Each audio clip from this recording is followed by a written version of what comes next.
से निकल गए। मैंने शिव महापुराण में सुना है शंकर भगवान पर 108 कुछ भी शिव को चढ़ाना चाहिए श्रावण के महीने में। हमने पहले भी कहा था, पिछले लॉकडाउन की कथा निकालिए और श्रावण के महीने की कथा निकाल कर सुनना। उसमें कहा था आपके पास कुछ भी नहीं है तो 108 चावल के दाने चढ़ाइए, 108 मूंग के दाने चढ़ाइए, 108 आप चाहे तो सरसों के फूल चढ़ाइए, 108 चाहे तो सफेद पुष्प चढ़ाइए, 108 चाहे तो गुलाब की पत्तियां चढ़ाइए। पर सावन के महीने में एक नियम बनाना कि मैं 108 ये वस्तु शिव को समर्पित करती हूं। उसका कारण क्या है? तो स्कंद पुराण में लिखा है शंकर भगवान को सावन के महीने में जब हम 108 कोई वस्तु समर्पित करते हैं तो शंकर उसको लाख और करोड़ों गुना कर कर हमको पूरे वर्ष में प्रदान कर देता है। इसलिए श्रावण महीने में 108 की महत्वता।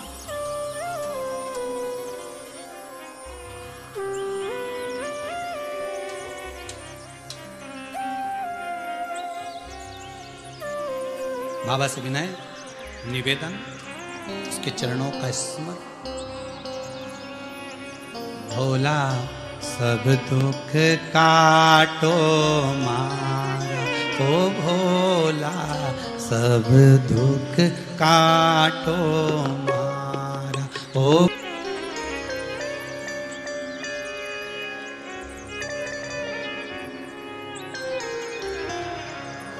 नियम ऐसा लो जो सज जाए। नियम ऐसा, कभी ऐसा नियम मत लेना जो ना सजे हो। नियम कौन सा लिया जाए? सावन के महीने में आप भी नियम लो, हमें मना नहीं, पर नियम वो लेना जो तुम साथ सको। कई कई माताएं अपने बच्चे को कसम दिला देती, मेरी सौगंध खा तू सुबह 6 बजे उठ जाएगा। अब कसम तो दिला दी ने, 6 बजे एक दिन तो उठ गया ने, बाकी का दिन तो क्या मतलब ऐसा नियम दिलाने से? तो नियम होना चाहिए। तो क्या नियम लिया जाए? तो पत्नी बोली देखो अन्न का भाग मिले घर में ना मिले, एक काम करो तुम तो बेलपत्री का नियम ले लो कि अपन 108 बेलपत्र शंकर को चढ़ाएंगे, बस इतना। हाँ ठीक है। अब बहुत पैसे वाले हो गए ना तो तुम्हारे यहाँ कोई बेलपत्री तोड़ के भी दे जाएगा, थोड़ा धन मिल जाएगा, दे जाएगा। धीरे धीरे धीरे धीरे बेलपत्र का नियम लिया। एक वृक्ष से बेलपत्र लेकर आते और उस बेलपत्र को लाकर शिव जी को चढ़ा देते। निकलते निकलते कम से कम 25 दिन निकल गए, नियम पूरा चलता रहा। 26वां दिन आ गया, नियम पूरा चलता रहा। 27वां दिन आ गया, श्रावण के महीने का 27वां जब दिन आया तब माली ने बेलपत्र तो उतार ली।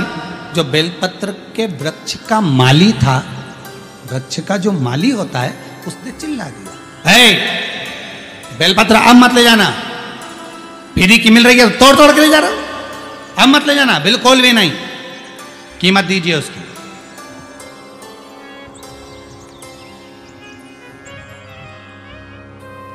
पूरे विश्व में, भारत की धरा पर, देश विदेश में, पिछली कथा में कहा था 1 जून से लेकर 25 जुलाई तक बेलपत्री वृक्षारोपण महोत्सव मनाना। हजारों लाखों वृक्ष सबको लगाना। और आप जो बेलपत्री का पौधा लगा रहे हैं, इसका फल कितना है वो ध्यान करना। एक बेलपत्री का पौधा यदि लगा रहे हो, 24 घंटे बेलपत्री का वृक्ष ऑक्सीजन प्रदान करता है। 24 घंटे,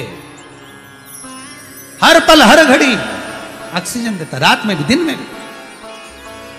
और बेलपत्री का पत्ता अगर टूटेगा, टूट कर कहीं जाएगा तो कहां जाएगा? शंकर के चरणों में, शिव के ऊपर। और बेलपत्री का फल अगर टूटा, उसमें से कुछ भाग निकला, तो बेलपत्री के फल में वो आनंद है कि बेलपत्री का बीले का गुर्दा किसी के मुख में चले जाता है तो कई रात्रि तक उसके हृदय में, चित्त में शिव समाया रहता है। और अगर वो मर भी गया तो शंकर के धाम चले जाता है। बेलपत्री के फल में वो आनंद छुपा हुआ। महाराज एक नियम बनाया उन्होंने, बेलपत्री का पौधा, बेलपत्री की पत्ती को तोड़ते, शिव जी को ले जाके समर्पित करते। अब 27 दिन हो गए, वो चिल्ला दिया, माली ने कहा इसका पैसा दीजिए, अगर आपको तोड़ना है तो पैसा देना पड़ेगा। अब इसके पास धन होता तो अन्न का भाग नहीं कर लेता, 108 अन्न के दाने नहीं चढ़ा देता, पर है ही नहीं, कुछ होए तो चढ़ाए नहीं। 28वां दिन, 28वां, बगीचे के मालिक ने मना कर दिया। बगीचे का मालिक मना कर देता है, नहीं। अब 28वां, दोनों बेलपत्री के वृक्ष के सामने से निकल कर जा रहे हैं और बेलपत्री के वृक्ष के सामने से निकल कर जाते जाते आंख में अश्रु भरे हैं। बेलपत्री के वृक्ष को देखकर हाथ जोड़कर कहते हैं शंभु, शंकर। शंभु का मतलब क्या है? ये शंभु जो है ना, ये संबोधन बदला गया, नहीं तो स्वयंभू था। शिव स्वयंभू, अपन कहते शिव शंभु। संबोधन है स्वयंभू। स्वयंभू का मतलब है अपने आप प्रकट हुआ, पैदा नहीं हुआ, जन्म नहीं लिया और ना मरेगा। वो स्वयंभू है, स्वयं प्रगटा है। हे कृपा दया कर। 28वां दिन है, 28, 29, 30, 3 दिन की बात है बाबा। बेलपत्री नहीं मिल रही। बाबा की कृपा देखिए, जो नियम बनवाता है वही नियम को पूरा करवाता है। नियम को पूरा करने वाला कोई दूसरा नहीं होता। एकादशी का व्रत आपने उठाया, पर वो व्रत करवाएगा कौन? भगवान। सोमवार बनाओ नियम, बना लिया नियम। बेलपत्री का भी 3 दिन बचे, अब क्या करें? जा रहे थे, जाते जाते इतने में स्वयं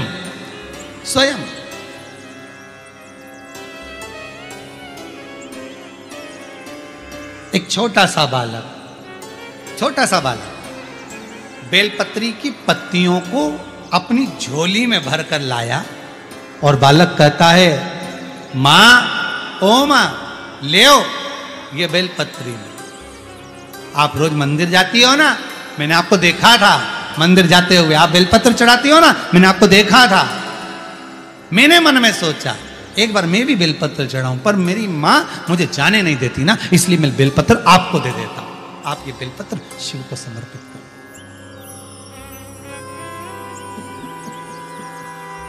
आप ये बेलपत्र शंकर को। आंख में से जल बह रहा। कहते हैं बेलपत्री को पानी में क्या धोया? अश्रु में धो दिया। जैसे सुदामा के चरण को भगवान कृष्ण अपने नयन अश्रु में धो देते हैं। ये दोनों वैश्य, दोनों बनिए पति पत्नी बेलपत्री को अश्रु में धोते धोते शिव जी के धाम में ले जाकर समर्पित कर देते। नियम पूरा। कौन पूरा करा रहा है? भगवान। समय आया, दूसरा दिन फिर आ गया, 29वां दिन था, 2 दिन और बचे थे। शंकर जी को लगा क्या करा जाए। भगवान शंकर ने पार्वती से कहा, पार्वती आज तुझे जाना चाहिए, कल गणेश गया था, आज तू जा। ये अपने परिवार की जवाबदारी है। जब कोई अपना व्यक्ति अपने घर में आता है तो उसको निभाना अपना फर्ज है। आपके घर में कोई आएगा तो गद्दा कौन लगाएगा? आपको लगाना है। तकिया किसको देना है? आपको देना है। चादर किसको देना है? आपको देना है। कम्बल किसको देना है? आपको देना है। भोजन किसको कराना है? आपको कराना। अगर कोई अपने मंदिर में आ रहा है और बेलपत्री का उसका नियम है तो नियम कराए तो उसको निभाना भी तुम्हें पड़ेगा।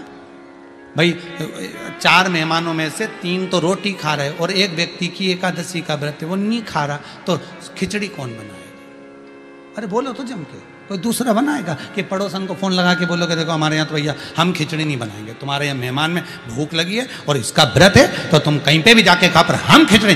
फर्ज तो अपना है ना, अपने यहाँ आया है तो खिचड़ी भी अपने को बनाना पड़ेगी। भाई बनाओ खिचड़ी, बहुओं से कहो खिचड़ी बनाओ, एक का व्रत है। उसी तरह भगवान, नियम तुमने लिया है, व्रत तुम्हारा कर रहा है तो निभाना उसको पड़ेगा। जाओ पार्वती। पार्वती बोली मैं कहाँ जाऊं? बेलपत्री दो, जाओ बेलपत्री दो। हाँ, पार्वती जी बोली बेलपत्री मैं और वृक्ष से उतारूंगी तो मुझे वो आनंद की अनुभूति नहीं होगी। और ध्यान दीजिए इस कथा पर। हो सकता है आज कथा का प्रथम दिन और बाबा ने ये कथा आप सबके लिए निकाली है, तो उसको धारण करिएगा कि बेलपत्री की अगर मैं वृक्ष से उतारती हूं तो दुख मुझे होगा, ये पार्वती जी कहती है। शिव महापुराण की विद्धेश्वर संहिता उमाखंड भी कहता है, आप एक बेलपत्री का वृक्ष लगाओ और लगाने के बाद उसको पूर्ण तरह से पोषित करो, खाद डालो, पानी डालो, उसको पूर्ण तरह से बड़ा करो, तो तुम किसी पेड़ की बेलपत्री तोड़कर शंकर को चढ़ाओगे तो शंकर स्वीकार करेगा। मालूम पड़े पेड़ एक नहीं लगाया और सारे गांव की बेलपत्री तोड़ तोड़ के शंकर को चढ़ाया, और कि मेरे बराबर कोई धर्मात्मा नहीं, तो शंकर बोले तेरे बराबर कोई ढोंगी भी नहीं। शिव भी कहेगा तुम्हारे बराबर कौन है ढोंगी, कौन प्रपंची। एक बेलपत्री का पौधा नहीं लगाया, एक बेलपत्री का पेड़ नहीं लगाया, और सावन के महीने में सारे गांव की बेलपत्र तोड़ तोड़ के शंकर जी को चढ़ाया, और एक बेलपत्री को कभी पोषित नहीं करा, और उल्टा गया और मालूम पड़े बेलपत्री की इतनी बड़ी बड़ी डालियां सब तोड़ तोड़ के ले आया, सारी तोड़ ले आया, और उसमें पत्ती पत्ती निकाल के डालियों को बाहर पटक दिया। अरे दोष है, एक वृक्ष नहीं लगाया और सारी पत्तियां तोड़ तोड़ के हर महीने सावन का पूरा महीना चढ़ा चढ़ा के शंकर को प्रसन्न कर रहे। और एक दो तो कह कि हमने तो पैसे से खरीद ली, हमने 50 रुपए दिया ना मालिक, हमने कहा 108 गिन के लाना, वो तो 108 गिन के लाया, ने 50 रुपए लिए, तो जिसने लिया वो भी दोषी। माली ने कौन सा पेड़ लगाया कहीं जाके बेलपत्री का, ये फूल का लगाएंगे तो बिकेगा, या पत्ती कौन सी बिके, शंकर जी के तो फ्री का आइटम चढ़े, बाकी के सब देवता उनके अच्छा जोरदार गिफ्ट का आइटम, इनके तो फ्री का आइटम। बेलपत्री देखो तो फ्री में मिल जाए, पानी देखो तो फ्री में मिल जाए, धतूरा देखो तो फ्री में मिल जाए, उन्हें कौन ले जाए, वो कांटा के धतूरा के घर में ले जाके रखे, सब फ्री में। आंकड़े का फूल देखो तो फ्री में, समी का पत्ता देखो तो फ्री में, मैं कौन कांटे का पेड़ घर में ले जाए, तो सब फ्री का आइटम। और उनके साथ जो रहे वो भी फ्री, कहीं पे भी मिल जाए, बारिश चले तो वो तो फ्री। बस इनके जिसने देख लिया वो फ्री नहीं रह पाता। एक बार ग्राउंड में अगर देख लिया नहीं बब्बा फ्री, तो फिर तुम फ्री नहीं घूम सकते, उधर मत जाना, क्यों, शंकर जी का फ्री। बाबा भाई वही, अगर वो दिख गया तो तुम फ्री नहीं हो पाओ। बड़ा शिव बड़ा अलमस्त है, शंकर बड़ा आनंदित है, बड़ा आनंद, बड़ा मस्त है शिव, ओघड़ी है वो।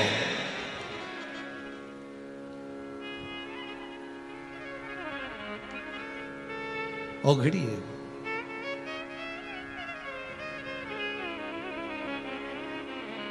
अब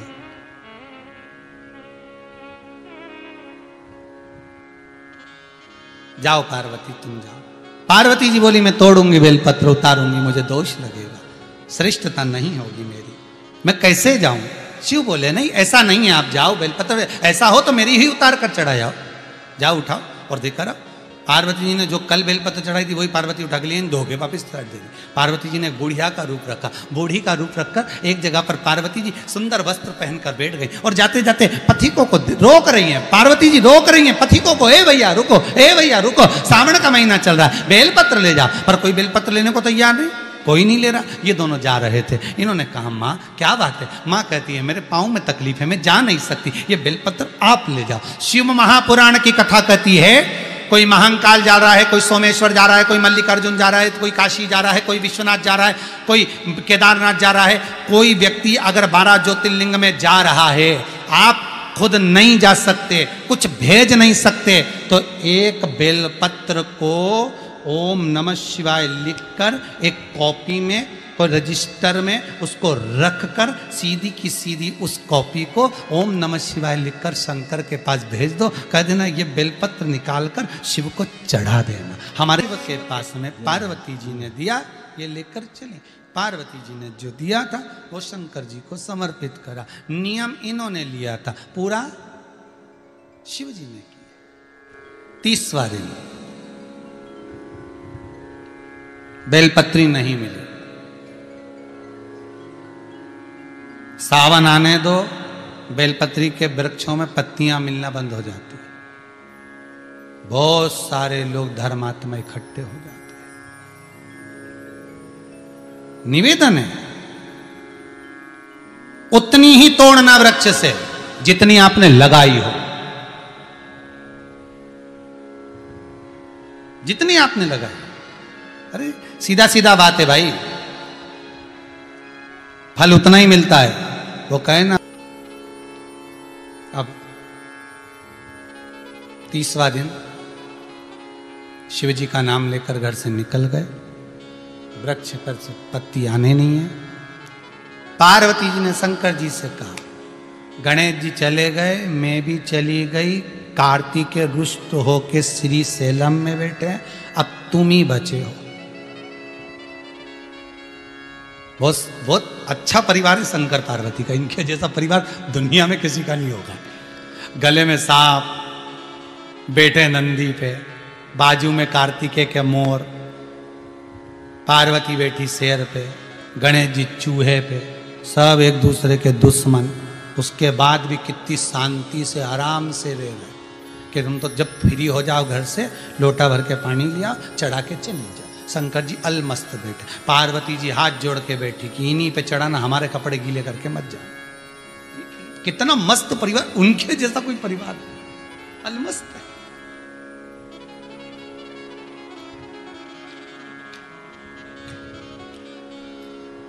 इतनी मस्त परिवार कौन का होगा भाई? कहा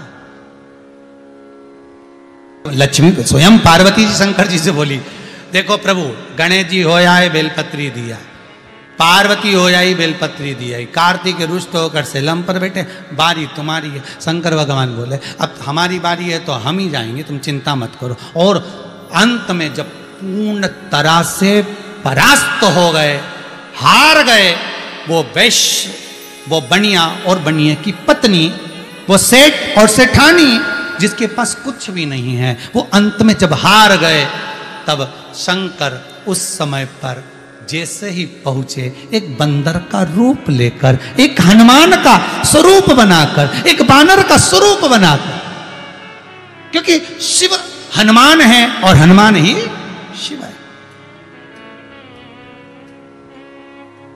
एक बंदर का रूप रखकर, एक हनुमान का स्वरूप धारण कर कर, जैसे आप पीछे दर्शन कर रहे होगे, हनुमान जी महाराज दूध की धार लगा रहे हैं इस शिवलिंग के ऊपर, वैसा ही एक बानर, एक छोटा सा बानर, एक हनुमान का स्वरूप धारण कर कर कूद पड़ा पेड़ से नीचे, कूद पड़ा एक वृक्ष से नीचे।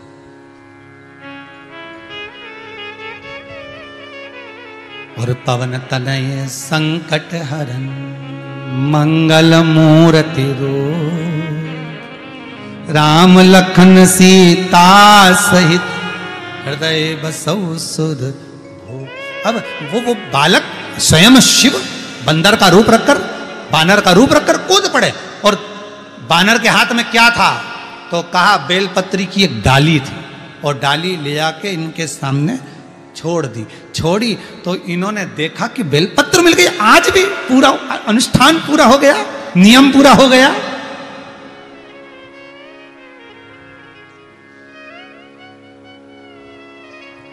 अनुष्ठान पूरा, नियम पूरा।